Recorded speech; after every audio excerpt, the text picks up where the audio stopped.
अस्सलाम वालेकुम रहमतुल्लाहि व बरकातुहू। अच्छा स्टूडेंट्स, आज आप लोगों का लेक्चर होगा केमिस्ट्री का, और केमिस्ट्री का कौन सा पोर्शन हम करने जा रहे हैं, वो भी ऑर्गेनिक। ठीक है, और ये सबसे बेहतरीन लेक्चर होने जा रहा है। ठीक है, तो इस लेक्चर को आपने गौर से सुनना है और इसके नोट्स बना लीजिएगा। ठीक है स्टूडेंट, क्योंकि ऑर्गेनिक केमिस्ट्री बगैर नोट्स के तो वैसे आप लोगों को समझ नहीं आनी, और इस लेक्चर में बहुत ज़्यादा MCQs पॉइंट भी बताए जा चुके हैं। ठीक है, उनको नोट करते जाइएगा। ठीक है स्टूडेंट, तो चलें आप लेक्चर को गौर से सुनिए। मैं हूं मुदस्सिर जमील और आज जो केमिस्ट्री का लेक्चर है वो MD CAT unit number 13 organic chemistry का होगा। इस लेक्चर में हमने इंट्रोडक्टरी लेक्चर जो है वो पढ़ना है। इस यूनिट में बेसिकली 3 तरह के कंटेंट्स हैं। First content is the definition of organic chemistry and organic compound.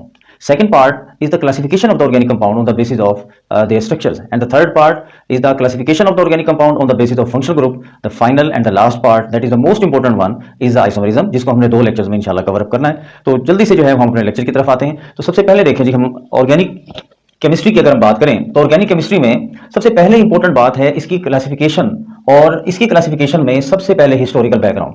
Historical background में हमारे पास पहला नाम आता है, ये नाम है लेम्ब्रे का। लेम्ब्रे ने इन 1675 में सबसे पहले उस वक्त के जो नेचुरल रिसोर्सेज की बेस पे कंपाउंड्स थे उनको क्लासिफाई करने की कोशिश की। उसने बताया कि compounds can be classified on the basis of mineral origin, on the basis of vegetable origin और on the basis of animal origin. तो हम कंपाउंड्स को उस वक्त नेचुरल रिसोर्सेज की बेस पे 3 हिस्सों में डिवाइड कर सकते हैं, ये उसका क्लेम था। Later on it was discovered that the compounds could be classified into the organic और द इनऑर्गेनिक कंपाउंड। रीजन क्या थी? Organic compounds are obtained from livings, ये जो है जानदारों में से ऑब्टेन किए जाते हैं। और ये जो वर्ड है इनके मीनिंग होते हैं नॉट और ऑर्गेनिक नॉन लिविंग्स। तो इसका मतलब ये ऑब्टेन कहां से किए जाते थे? फ्रॉम नॉन लिविंग्स में से, बेजान चीजों से ऑब्टेन हो सकते थे। And they have the mineral origin, इनमें जो है इनका मिनरल ओरिजिन होता है इनऑर्गेनिक कंपाउंड्स का, ये समझा जाता था। ऑर्गेनिक कंपाउंड्स में हमारे पास जो एग्जांपल्स हैं, फॉर एग्जांपल्स हम कहते हैं हमारे पास हैं लिपिड्स, हमारे पास हैं प्रोटीन्स, हमारे पास हैं कार्बोहाइड्रेट्स। ये वो कंपाउंड्स हैं जो ऑब्टेन किए जाते हैं फ्रॉम द लिविंग्स। और नॉन लिविंग्स में अगर हम एग्जांपल देखें तो हमारे पास जैसे वाटर है, H2SO4 है, HCl है, HNO3 है, ये वो कंपाउंड्स हैं जो नॉन लिविंग में से ऑब्टेन, जिनको मिनरल ओरिजिन का नाम देते हैं। इसके बाद एक इंपॉर्टेंट नोट, ये बात याद रखें कि ये जो वर्ड है ऑर्गेनिक का, ऑर्गेनिक की जो टर्म है ये 1807 में इंट्रोड्यूस्ड हुई थी। ये टर्म इंट्रोड्यूस हुई थी 1807 में। और ये भी बात याद रखें कि ये जो हमारे पास वर्ड है ऑर्गेनिक, ये हमेशा ड्राइव किया जाता है फ्रॉम द ऑर्गेनिज्म में से, यानी जानदार। तो ऑर्गेनिज्म में से, लिविंग्स में से जो है ये ऑब्टेन किया गया। इस तरह से ये ऑर्गेनिक की डेफिनेशन जो है कंप्लीट होती है। तो ये ऑर्गेनिक और इनऑर्गेनिक कंपाउंड्स को 2 हिस्सों में डिवाइड किया गया हमारे पास, और ये हमने यहाँ पे डिस्कशन अपनी कंप्लीट की। इसके बाद टाइम आता है जी वाइटल फोर्स थ्योरी का। वाइटल कहते हैं वेरी इंपॉर्टेंट, कोई भी वेरी इंपॉर्टेंट जो चीज होती है ना उसके लिए हम वर्ड यूज करते हैं वाइटल। अब यहां क्या मीनिंग्स हैं? जैकब बेrzelius 1815 में एक थ्योरी पेश करता है जिसको नाम दिया जाता है वाइटल फोर्स थ्योरी का। ये थ्योरी क्या कहलाती है? वाइटल फोर्स का मतलब होता है कि उसने बताया था कि एक सुपर नेचुरल फोर्स होती है, सुपर नेचुरल फोर्स जो सिर्फ कुदरत की फोर्स है और सिर्फ लिविंग्स में पाई जाती है, नॉन लिविंग्स में इसका कोई वजूद नहीं। तो इसलिए इसने ये टर्म इंट्रोड्यूस करवाई थी वाइटल फोर्स थ्योरी। और इसने ये बताया कि अकॉर्डिंग टू दिस थ्योरी कि ऑर्गेनिक कंपाउंड्स जो होते हैं, organic compounds are the products of vital force. Vital force मैंने आपको बताया कि सुपर नेचुरल फोर्स को कह रहे हैं कि यानी कि कुदरत ने ये कुव्वत सिर्फ और सिर्फ जानदारों में दी है, बेजान चीजों में ये कुदरत नहीं डाली हुई, और इनको आप सिंथेटिकली लेबोरेटरीज में आप प्रिपेयर नहीं कर सकते, आर्टिफिशियली प्रिपेयर नहीं कर सकते, ये उसका क्लेम था। और ये वाइटल फोर्स थ्योरी। अच्छा, इसकी अगर मैं आपको बात बताऊं तो इसकी बात को वेरीफाई करने के लिए एक साइंटिस्ट था स्केले, उसने कुछ डिस्कवरीज कर रखी थी मुख्तलिफ जो है वो लिविंग ऑर्गेनिजम्स में से, लिविंग थिंग में से। जैसे उसने जो है वो लैक्टिक एसिड डिस्कवर किया था फ्रॉम द सोर मिल्क, मालिक acid from the Mali mean Apple में से उसने डिस्कवर किया था। और इसी तरह से ऑक्सैलिक एसिड जो है उसने डिस्कवर किया था फ्रॉम द केन शुगर।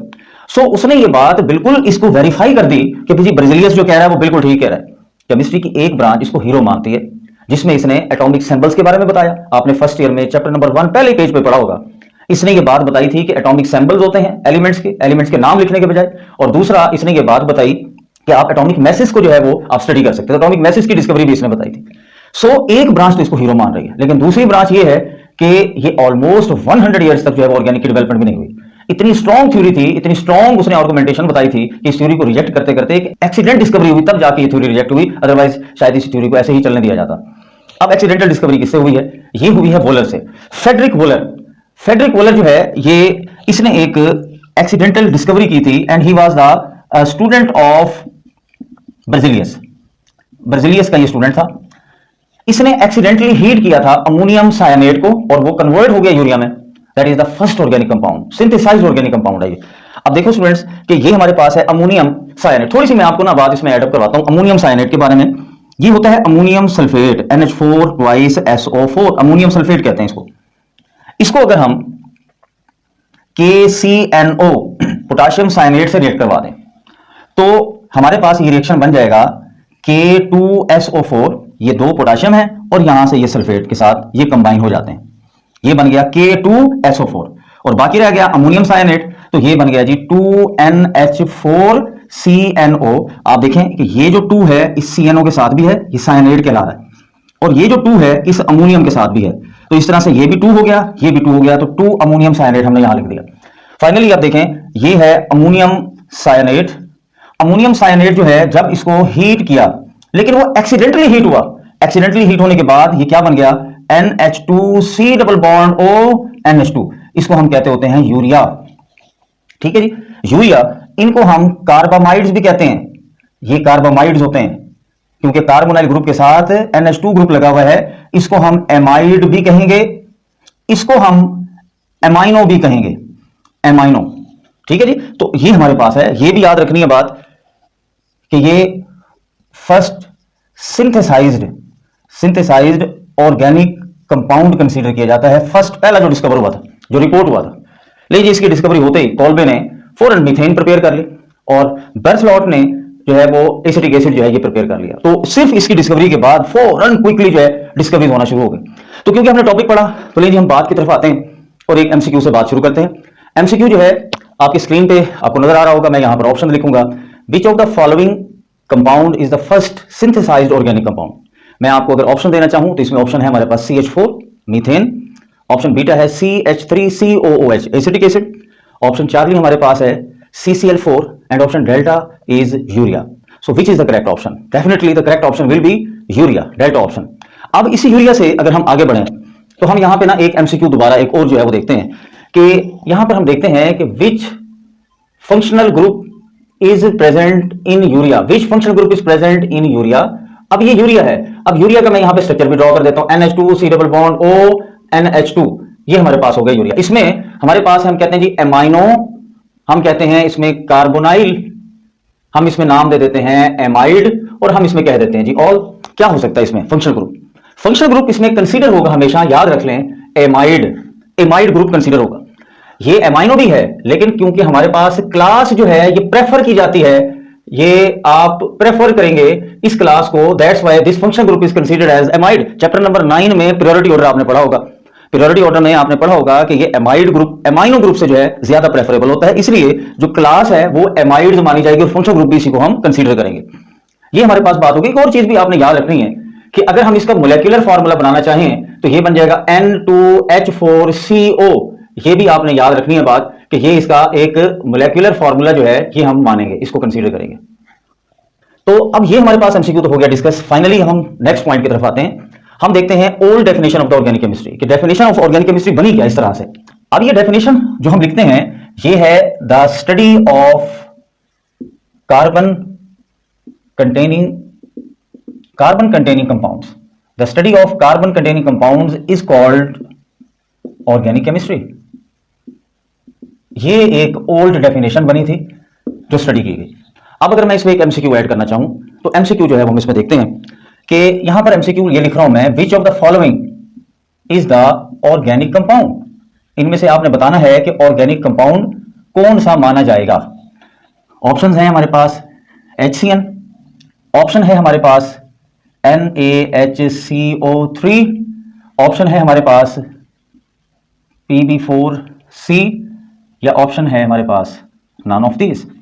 सो हमारा करेक्ट ऑप्शन क्या होगा? अब आप अगर देखें तो आपको इस डेफिनेशन के मुताबिक कार्बन इसमें भी नजर आ रहा है, कार्बन इसमें भी नजर आ रहा है, कार्बन इसमें भी नजर आ रहा है।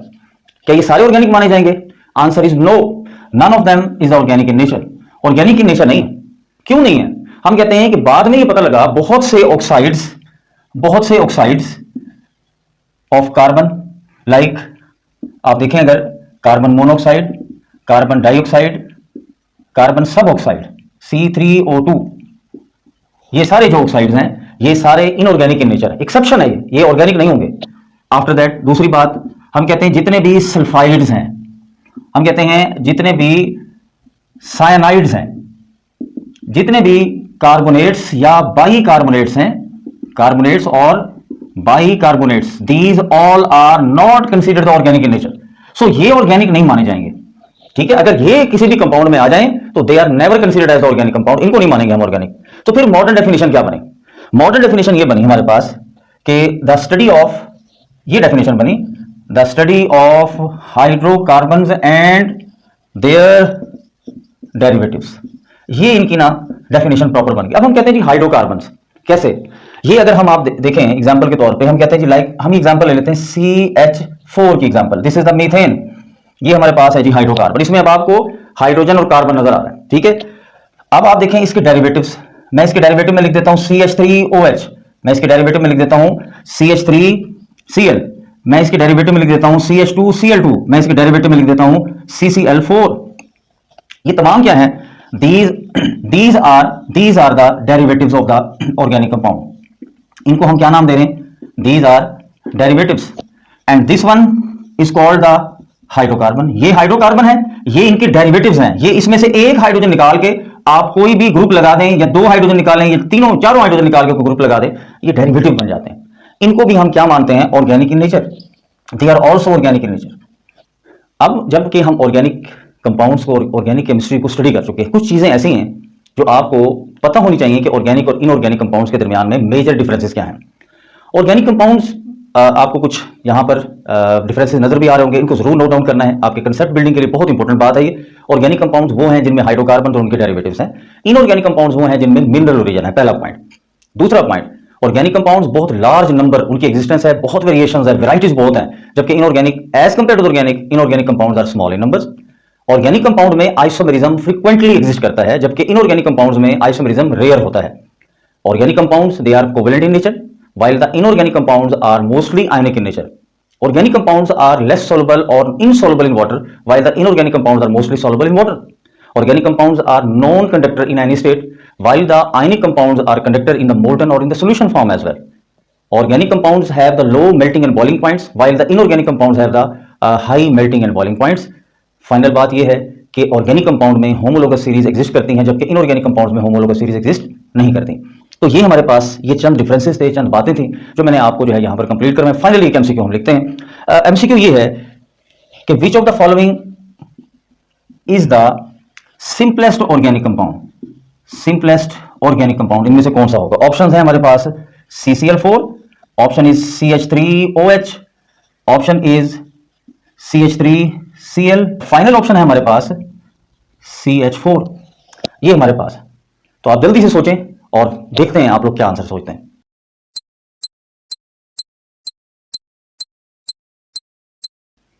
लीजिए, आपने बिल्कुल सही सोचा। Correct option is delta, this is the simplest organic compound. So dear students, ये था आज का लेक्चर। होपफुली आप लोगों ने इस लेक्चर में काफी चीजों को अंडरस्टैंड किया होगा। इसी तरह के और लेक्चर सुनने के लिए साथ कनेक्टेड रहें और इस चैनल को भी सब्सक्राइब करें। Thank you very much. Allah Hafiz.